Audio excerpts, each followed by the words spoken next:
मंडळी, आज मी तुमच्यासाठी घेऊन आली ओला हरभऱ्याचा ठेचा। तर त्यासाठी आपल्याला अगोदर हिरव्या मिरच्या घ्यायच्या आहे। तुमच्या आवडीनुसार तिखट तुम्ही कशा पद्धतीने खातात त्या पद्धतीने तुम्ही मिरची घ्या, त्याला छान प्रकारे भाजून घ्या। मिरची भाजून झाली की आपल्याला लगेच लसूण त्याचसोबत आपल्याला भाजून घ्यायचे आहे।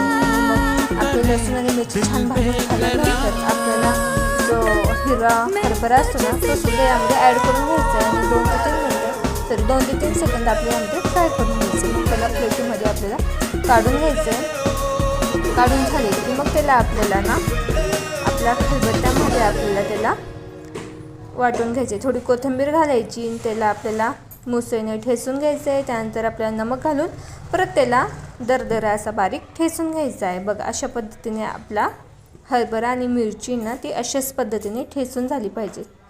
तर तुम्ही बघू शकता अशाच पद्धतीने। मग काय तवा घ्यायचा, त्याला गरम करायचं, तेल टाकायचं आणि जे आपण ठेचलेलं जे आहे ना ओला हरभरा आणि मिरची तर आपल्या तव्यावर टाकायचं, मीठ घालायचं थोडं आणि छान प्रकारे आपल्याला मस्त त्याला भाजून घ्यायचं आहे तेलामध्ये। तर मग बघा मंडळी, बोलता बोलता झालं की आपला हरभऱ्याचा ठेचा। तर तुम्हाला माझी रेसिपी आवडली असेल तर नक्कीच लाईक, कमेंट आणि सबस्क्राईब करायला विसरू नका। मग तुम्ही चपातीसोबत किंवा भाकरीसोबत याला एन्जॉय करू शकतात।